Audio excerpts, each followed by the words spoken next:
Hello, welcome into the Solstice Stoic. I am so sorry, you guys. I am like, hold on, let me fix y'all. I am like a whole day late. It is Tuesday, April 29th, 6:41 p.m. And normally I post this on a Monday. I do my Solstice Stoic card pulls on a Monday and in Monday morning to be more specific. And I just have not this weekend has been very interesting, and Monday I had meetings. So here I am today, well, this evening, but this is going to be a good one. Let's see what we are in for. Let's see if we can get something that's going to kind of elevate us. So I'm just going to, let's pull. This one is self-love. This is in the category of self-love. And it says, I am vulnerable even when I am valuable even when I experience rejection. This one's good because so many women in particular, because I'm talking to women over here, when we experience rejection, we feel like it's like a ding at who we are as a person. It can literally knock us off our game for a long time. I'm not talking about like a couple of days. It could be months, okay? And sometimes, depending on what type of rejection it was, it can actually affect your self-worth. But I want you guys to know that even when somebody rejects you, whether that's for a romantic relationship, a friendship, rejects you for a position at work, it does not affect the value that you would be bringing to that relationship or that situation.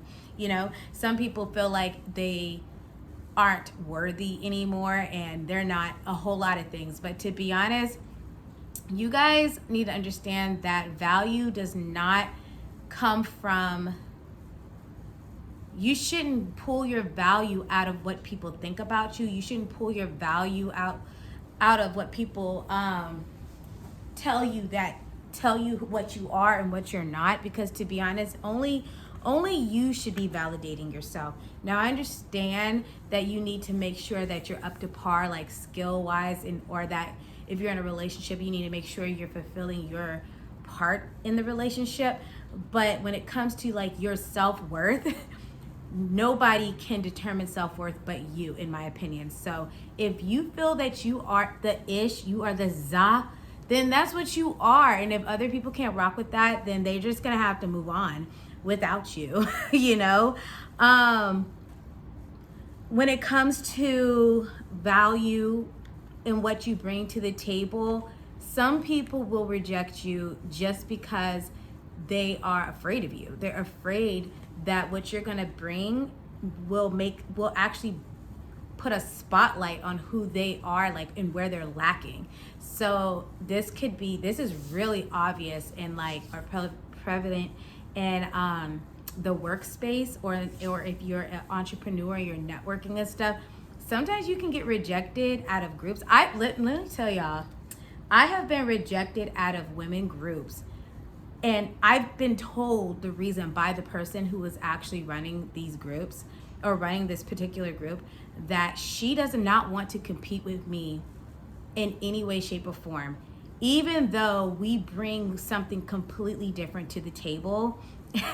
So and then she was telling me at one point, it was like, I don't feel like you're not going to perform, or you're not going to be able to do what I feel like you need to you're not what you need to do, or you're not there yet, and I don't want you to come into my organization because I don't want you to embarrass yourself. This is after she backdoored and said she didn't want to compete with me. And at that time, this is a while ago, this is years ago. At that time, I was so hurt. I was like, literally went home in tears, crying, thinking that I wasn't good enough for something. My business wasn't good enough. I wasn't good enough. But looking back, she actually saw something in me that I did not see in myself at that time. And I guarantee you, there are a lot of people who are thinking the same thing about, there's a lot of people who are rejecting you because they see the greatness, they see the potential, they see God's anointing on your life, and they themselves cannot handle that type of heat and they would rather keep you out.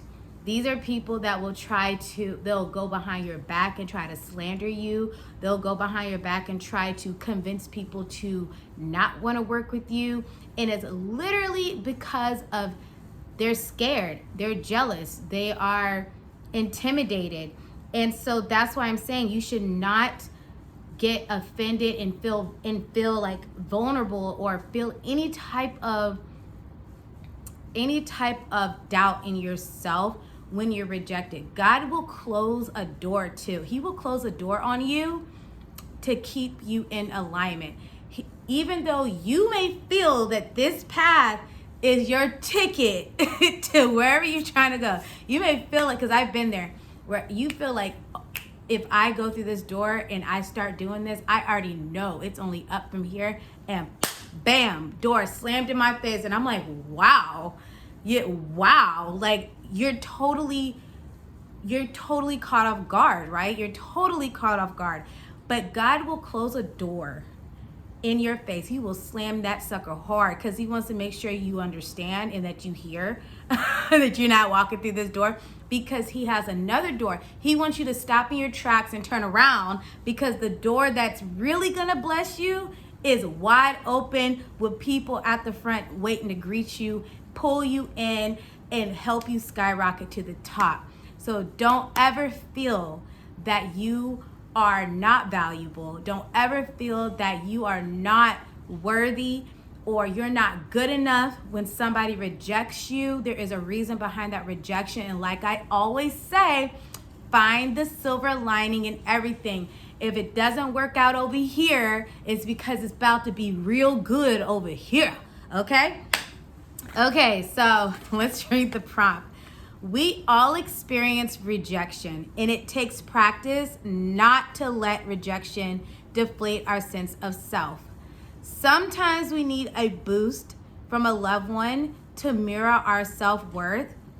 When you grapple with rejection, call a trusted friend or family member to talk through your feelings.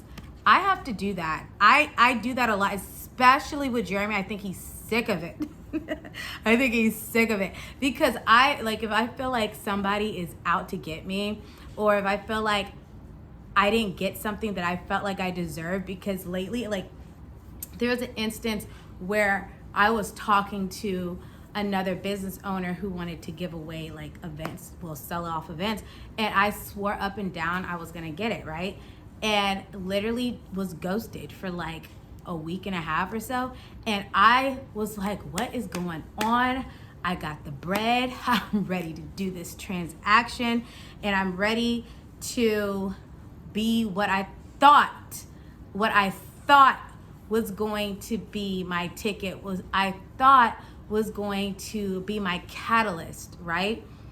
And it was given to somebody else. And that is totally fine, because now what I have accomplished in my business, what I have done when it comes to my events, when it comes to networking and partnering, I am so happy that I did not put that responsibility on myself with those extra events, because I would not have room. For one, I would not have room to be able to partner with the people that I'm getting ready to partner with, which, by the way, that's a whole nother shindig that we will get into in another video. But I wouldn't have been able to do that. I would not have been able to carry my son right now, because I'm pregnant right now, in a healthy manner because of the stress. I would have not been able to have the free time to develop my website in the manner that it is, because I did so much updating and stuff, and I wouldn't have not had the time to sit here and develop this app that's about to drop in the way that it is, to where it's what I would personally believe is going to revolutionize how we do social media locally. So, like, just like I said, what door I thought I was about to walk into, what I thought I was about to walk into, what I thought it was going to be the cream de la cream, baby. I thought God was saying an answer to my prayers, but the whole time I've been praying and asking God to guide me, to order my steps, to give me the wisdom to remove people and put new people in my life that actually want to be there with me and to elevate with me. You know, not just elevate me, myself, but we are doing it together. We are helping each other. He did that. And what I thought was a blessing was actually going to be my downfall. And he slammed that door in my face, and I turned around and I walked through the door where right now I am at peace. I am happy. I am comfortable. I am successful in my business. I have gotten so much more confidence in myself to where now I'm reaching out to people to partner with them.